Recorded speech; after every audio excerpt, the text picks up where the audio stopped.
ರಾತ್ರೋರಾತ್ರಿ ಭುಗಿಲೆದ್ದ ರಾಘವೇಂದ್ರ ಸ್ವಾಮಿ ಮಠದ ವಿವಾದ. ಮಠದ ಆಡಳಿತ ನಡೆಸೋ ವಿಚಾರದಲ್ಲಿ ವಿವಾದ. ಕೊಪ್ಪಳ ನಗರದಲ್ಲಿರುವಂತಹ ರಾಘವೇಂದ್ರ ಸ್ವಾಮಿ ಮಠ ಮಂತ್ರಾಲಯದ ಸುಭದೇಂದ್ರ ತೀರ್ಥ ಸ್ವಾಮೀಜಿ ಮುಂದೆಯೇ ಆಕ್ರೋಶ.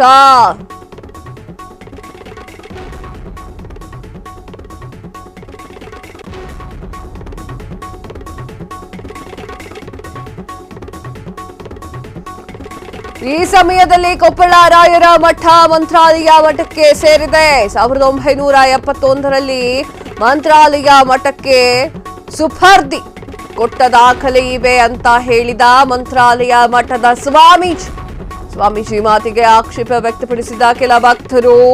ಆದ್ರೆ ಇದು ಮಂತ್ರಾಲಯ ಮಠಕ್ಕೆ ಸೇರಿಲ್ಲ, ಇದು ಸ್ವತಂತ್ರ ಮಠ ಅಂತ ಹೇಳ್ತಿರುವಂತಹ ಕೆಲ ಭಕ್ತರು. ಮಂತ್ರಾಲಯದ ಮಠದ ಸ್ವಾಮೀಜಿ ಇದ್ದ ಮನೆ ಮುಂದೆ ಆಕ್ರೋಶ.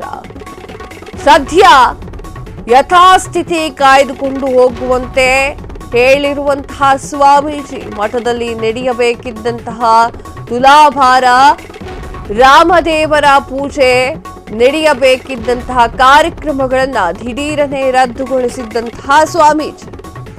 ಇದು ಮಠದ ವಿವಾದ. ಮಠದ ಜಾಗ ಯಾರಿಗೆ ಸೇರಬೇಕು ಎನ್ನುವಂತಹ ಒಂದು ಗಲಾಟೆ ರಾತ್ರೋರಾತ್ರಿ ಇದು ಭುಗಿಲೆದ್ದಿದೆ. ಕೊಪ್ಪಳದಲ್ಲಿ ಒಂದು ಘಟನೆ ನಡೆದಿದೆ. ಮಠದ ಆಡಳಿತ ನಡೆಸೋ ವಿಚಾರದಲ್ಲಿ ವಿವಾದ ಭುಗಿಲೆದ್ದಿದೆ. ಕೊಪ್ಪಳ ನಗರದಲ್ಲಿರುವಂತಹ ರಾಘವೇಂದ್ರ ಸ್ವಾಮಿ ಮಠ ಏನಿದೆ, ಆ ಒಂದು ಮಠದಲ್ಲಿ ಈ ಒಂದು ಘಟನೆ ನಡೆದಿದೆ. ಮಂತ್ರಾಲಯ ಸುಭೇದೇಂದ್ರ ತೀರ್ಥ ಸ್ವಾಮೀಜಿಯವರ ಮುಂದೆಯೇ ಆಕ್ರೋಶಗಳು ವ್ಯಕ್ತವಾಗ್ತಾ ಇದೆ. ಅಲ್ಲಿರುವ ಭಕ್ತರು ಆಕ್ರೋಶವನ್ನ ಹೊರಹಾಕ್ತಾ ಇದ್ದಾರೆ. ಕೊಪ್ಪಳ ರಾಯರ ಮಠ ಮಂತ್ರಾಲಯ ಮಠಕ್ಕೆ ಸೇರಿದೆಯಾ ಎನ್ನುವಂತಹ ಪ್ರಶ್ನೆ ಉದ್ಭವವಾಗಿದೆ. 1971ರಲ್ಲಿ ಮಂತ್ರಾಲಯ ಮಠಕ್ಕೆ ಸುಫರ್ದಿ ಕೊಟ್ಟ ದಾಖಲೆ ಇವೆ ಅಂತ ಹೇಳಿ ಮಂತ್ರಾಲಯದ ಮಠದ ಸ್ವಾಮೀಜಿಯವರು ಹೇಳಿದ್ದಾರೆ. ಸ್ವಾಮೀಜಿ ಮಾತಿಗೆ ಆಕ್ಷೇಪವನ್ನ ವ್ಯಕ್ತಪಡಿಸಿದ ಕೆಲ ಭಕ್ತಾದಿಗಳು, ಇದು ಮಂತ್ರಾಲಯಕ್ಕೆ ಸೇರಿರುವ ಮಠವಲ್ಲ, ಇದು ಸ್ವತಂತ್ರ ಮಠವಾಗಿದೆ ಅಂತ ಹೇಳ್ಕೊಂಡಿದ್ದಾರೆ. ಮಂತ್ರಾಲಯ ಮಠದ ಸ್ವಾಮೀಜಿ ಇದ್ದ ಮನೆ ಮುಂದೆ ಆಕ್ರೋಶ ಹೊರಹಾಕಿದ್ದಾರೆ. ಆದರೆ ಯಥಾಸ್ಥಿತಿ ಕಾಯ್ದುಕೊಳ್ಳುವಂತೆ ಸ್ವಾಮೀಜಿ ಮಾತನಾಡಿದ್ದಾರೆ. ನಡಿಬೇಕಿರುವಂತಹ ಕಾರ್ಯಕ್ರಮ ನಡೀಲಿ, ಆರಾಮಾಗಿರಿ ಅಂತ ಹೇಳಿದ್ದಾರೆ. ದೇವರು ಎಲ್ಲಿದ್ರು ದೇವ್ರೆ. ವಿಚಾರ ಏನು ಅಂತಂದ್ರೆ, ದೇವರು ಎಲ್ಲಿದ್ರು ದೇವ್ರೆ, ಯಾವ ಮಠ ಆದ್ರೂ ಪರವಾಗಿಲ್ಲ, ಭಕ್ತಾದಿಗಳಿಗೆ ಮತ್ತಿನ್ನೇನು ಬೇಕು. ಎಸ್, ಮಠದ ಹೆಸರಿನಲ್ಲಿ ಬರೆದುಕೊಟ್ಟಂತಹದ್ದಂತೂ ನಿಜ. ಆದರೆ ಭಕ್ತರ ಶಿಷ್ಯರ ಎಲ್ಲರನ್ನೂ ಕೂಡ ಒಂದು ಒಮ್ಮತ ಮತ್ತು ಅವರ ಎಲ್ಲರ ಅಭಿಪ್ರಾಯಗಳನ್ನು ಸೇಕರಣೆ ಮಾಡಿ ಮಠ ಹೆಜ್ಜೆ ಇಡುತ್ತೆ ಹೊರತು ಯಾವುದೇ ಆತುರದ ಹೆಜ್ಜೆ ಅಥವಾ ಯಾವುದೇ ಒಂದು ದಬ್ಬಾಳಿಕೆ ಹೆಜ್ಜೆಯನ್ನು ಯಾವತ್ತೂ ಎಲ್ಲಿಯೂ ಕೂಡ ಮಠ ಇಟ್ಟಿಲ್ಲ ಎಂಬುದನ್ನು ಸಂದರ್ಭದಲ್ಲಿ ಸ್ಪಷ್ಟಪಡಿಸ್ತಾರೆ. ಇಂಥ ರಾತ್ರಿ ಸಮಯದಲ್ಲಿ ತಮ್ಮನ್ನ ಬಂದು ಪ್ರಶ್ನೆ ಮಾಡುವಂಥ ಅವಶ್ಯಕತೆ ಇತ್ತ? ಅದು ಅವ್ರನ್ನ ಕೇಳಬೇಕು, ಅದು ನನಗೆ ಗೊತ್ತಿಲ್ಲ. ನಾವು ಗುರುಗಳಾಗಿ ಒಬ್ಬ ಜವಾಬ್ದಾರಿಯುತ ಸ್ಥಾನವಾಗಿ ಮಧ್ಯರಾತ್ರಿ ಬಂದರೂ ಅವರ ಅನುಮಾನ, ಆತಂಕಗಳು, ಕಷ್ಟ ಕಾರ್ಪಣ್ಯಗಳಿಗೆ ಸ್ಪಂದಿಸಬೇಕಾದ್ದು ಒಬ್ಬ ಜವಾಬ್ದಾರಿಯುತ ಸ್ಥಾನದಲ್ಲಿರುವಂಥ ನಮ್ಮ ಕರ್ತವ್ಯ. ಆದ್ದರಿಂದ ನಾವು ಅದನ್ನು ರಾತ್ರಿ ಹಗಲು ಅಂತ ಅನ್ನೋದೇ ಅವರಿಗೆ ಸ್ಪಷ್ಟಪಡಿಸಿದೆ. ಈ ಟೈಮಿಗೆ ಬರ್ಬೋದಾ ಇಲ್ಲ ಅನ್ನೋ ಅವ್ರನ್ನ ಕೇಳಬೇಕು ಆ ವಿಷಯ.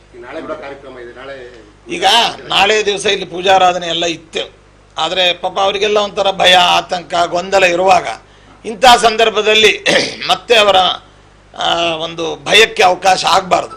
ಸ್ವಲ್ಪ ಅವರೆಲ್ಲ ಆ ಭಯದಿಂದ ಹೊರಗೆ ಬಂದ ಮೇಲೆ ಮತ್ತೊಮ್ಮೆ ನಾವು ಬಂದು ಸಾರ್ವಜನಿಕರ ಕಾರ್ಯಕ್ರಮ, ಪೂಜೆ ಇದನ್ನು ನಡೆಸಬೇಕು ಅಂತ. ಇಲ್ಲ, ಶ್ರೀಪಾದಂಗಳವರು ಇಲ್ಲಿಗೆ ಬಂದಿದ್ದಾರೆ, ಅವ್ರದ್ದು ಎಲ್ಲ ಕಾರ್ಯಕ್ರಮ ಆಯಿತು, ಅದೆಲ್ಲ ನಡೀತು. ಅದರ ನಂತರದಲ್ಲಿ ಕೆಲವೊಂದು ಮಠದ ವಿಷಯಗಳು ಬಂದಾಗ ಇಲ್ಲಿ ಭಕ್ತಾದಿಗಳು ತಮ್ಮ ಅಭಿಪ್ರಾಯವನ್ನು ಶ್ರೀಗಳವ್ರ ಮುಂದೆ ಪ್ರಾರ್ಥನಾ ಮಾಡ್ಕೊಂಡಿದ್ದಾರೆ. ಅವ್ರ ಮುಂದೆ ಅವರು ನಮಗೆ ಹಿರಿಯರು, ಗುರುಗಳು, ಅವ್ರಿಗೆ ನಮ್ಮ ಇಲ್ಲಿ ಭಕ್ತರು ಅಂದರೆ ಕೊಪ್ಪಳದ ಭಕ್ತರೇನಿದ್ದಾರೆ ಅವರು ತಮ್ಮ ಮನಸ್ಸಿನ ಭಾವನೆಗಳನ್ನು, ಅನಿಸಿಕೆಗಳನ್ನು ಶ್ರೀಗಳವರಲ್ಲಿ ಅವರು ಇದನ್ನು ಮಾಡಿ ಅವ್ರ ಮುಂದೆ ಇಟ್ಟು ನಿಮ್ಮ ಅನುಗ್ರಹ ನಿಮಗೆ ಆಶೀರ್ವಾದ ನಮಗೆ ಬೇಕು ಅಂತೇಳಿ ನಾವು ಕೇಳ್ಕೊಂಡು ಬಂದಿದ್ದೀವಿ. ಅಲ್ಲಿ ಹೋಗಿ ಏನು ವಿಷಯ, ಯಾವ ವಿಚಾರವನ್ನು ಸ್ವಾಮೀಜಿಯವರು ಮಾತಾಡಿದ್ರು? ಇಲ್ಲ, ಶ್ರೀಗಳವರು ಅವ್ರು ದೊಡ್ಡವರು, ಅವ್ರು ನಾವು ಪೂಜ್ಯರು, ಅವ್ರು ಏನು ಮಾತಾಡಿದ್ದಾರೆ ಅದಕ್ಕೆ ನಾವು ಪ್ರತಿಯಾಗಿ ಯಾವುದೇ ಉತ್ತರ ಹೇಳಲಿಕ್ಕೆ ಇಷ್ಟಪಡೋದಿಲ್ಲ, ಅಥವಾ ಅಂಥದ್ದೇನೂ ನಡೆದಿಲ್ಲ. ಅದೇನದೆ ಇಲ್ಲಿ ಮಠದ ಆಡಳಿತದ ಬಗ್ಗೆ ಜನರ ಅಭಿಪ್ರಾಯ ಏನಿತ್ತು ಅದನ್ನು ಸ್ವಾಮಿಗಳಲ್ಲಿ ನಾವು ಅರಿಕೆ ಮಾಡ್ಕೊಂಡು ಬಂದಿದ್ದೀವಿ, ಅವರಲ್ಲಿ ಭಿನ್ನವ ಮಾಡ್ಕೊಂಡು ಬಂದಿದ್ದೀವಿ. ಇಲ್ಲಿ ಪೂರ್ಣ ವ್ಯವಸ್ಥೆ ಮೊದಲಿಂದ ಹೇಗಿದೆ ಹಾಗೆ ನಿರಂತರವಾಗಿ ನಡ್ಕೊಂಡು ಹೋಗ್ಲಿಕ್ಕೆ ಅವಕಾಶ ಮಾಡಿಕೊಡಿ ಅಂತಂದೇಳಿ ಜನರ ಅಭಿಪ್ರಾಯ ಇತ್ತು. ಅದನ್ನು ಸ್ವಾಮಿಗಳವರಲ್ಲಿ ನಾವು ಅರಿಕೆ ಮಾಡ್ಕೊಂಡು ಬಂದಿದ್ದೀವಿ.